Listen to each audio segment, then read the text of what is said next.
You know that feeling when you're scrolling through an art museum, kind of bored, maybe checking your phone, and then bam, you turn a corner and there's a painting that hits you like a truck. Suddenly your throat gets tight and your eyes start burning, and you're standing there trying not to cry in public over something that happened to complete strangers decades ago. That's the power of truly heartbreaking art. Today, we're looking at 4 paintings that have been making people ugly cry in galleries for over a century. Fair warning, keep some tissues handy.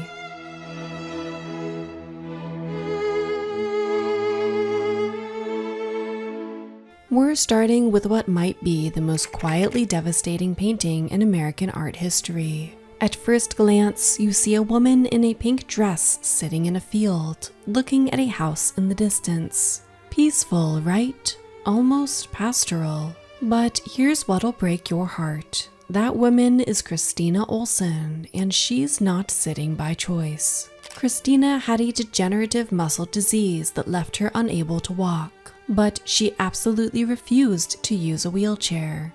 Instead, she crawled everywhere, literally everywhere.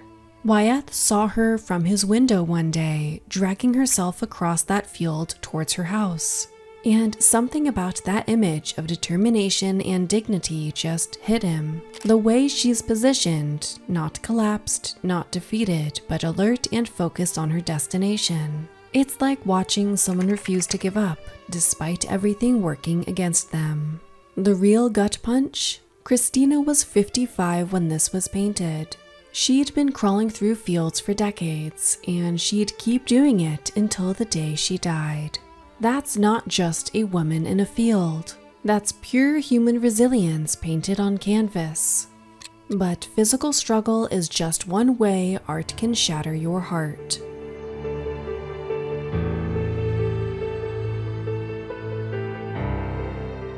This painting will mess you up in ways you don't expect. It shows a woman in what looks like a moment of pure maternal love. She's cradling something against her chest with the most tender expression you've ever seen. Her face is soft, almost glowing with affection. Then you look closer and realize she's not holding a baby. She's clutching a wooden log like it's the most precious thing in the world. The title calls her the Lunatic, but there's nothing crazy about the heartbreak painted on her face. This is a mother who's lost everything. Maybe her child died, maybe she never had one and the longing drove her to madness. Either way, she's found this piece of wood and convinced herself it's real, and honestly, the way she's holding it makes you almost believe it too. Merle painted this in 1871, the same year France lost a devastating war.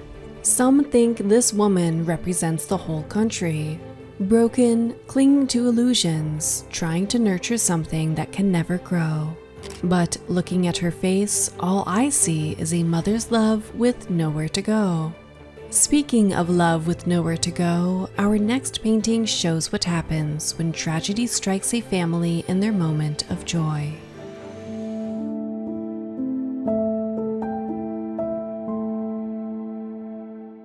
We're looking at a circus family, performers who make their living entertaining crowds. But tonight, the show's over in the worst possible way. Their little boy has fallen during his tightrope act, and he's dying in his mother's arms. The way Doré painted this scene is absolutely devastating. The child is dressed in bright white performance clothes, but they're soaked with blood from his head wound. His mother, still in her blue and gold costume, is pressing a cloth to his head while tears stream down her face. She's kissing his forehead like she's trying to hold on to him with everything she has. The father sits nearby in his full red clown makeup, still holding his circus shoes. Imagine that. Your child is dying and you're still wearing the face paint that was supposed to make people laugh. Even their dogs are in the scene, looking toward the boy with what can only be described as grief.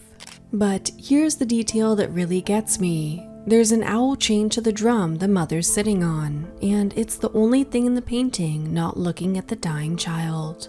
Instead, it's staring straight at us, like it's asking why we're watching this family's worst moment.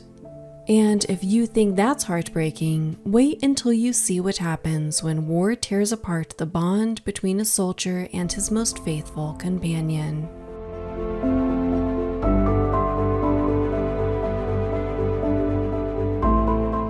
The officer is propped up in bed, barely conscious, while his faithful horse has somehow been brought to his bedside for one last moment together. Look at that horse's face. Animals aren't supposed to understand death, but this one clearly shows something's wrong. Its nostrils are flared, ears forward, trying to recognize its master who can barely lift his head. A fellow soldier holds the reins while another supports the dying man, making this final goodbye possible. The room is sparse, lit by soft daylight that makes everything feel otherworldly. Kurzweil used earth tones throughout, but the connection between man and animal is painted with such tenderness that it transcends the somber setting. Here's the tragic footnote.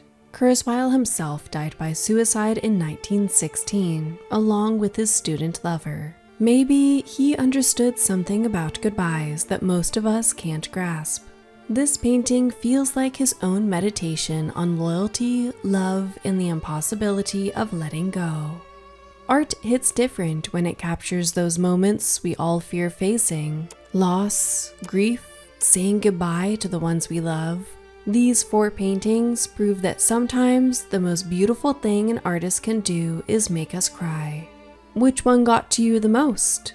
Let me know in the comments, and don't forget to subscribe if you want more art that'll wreck your emotions in the best possible way.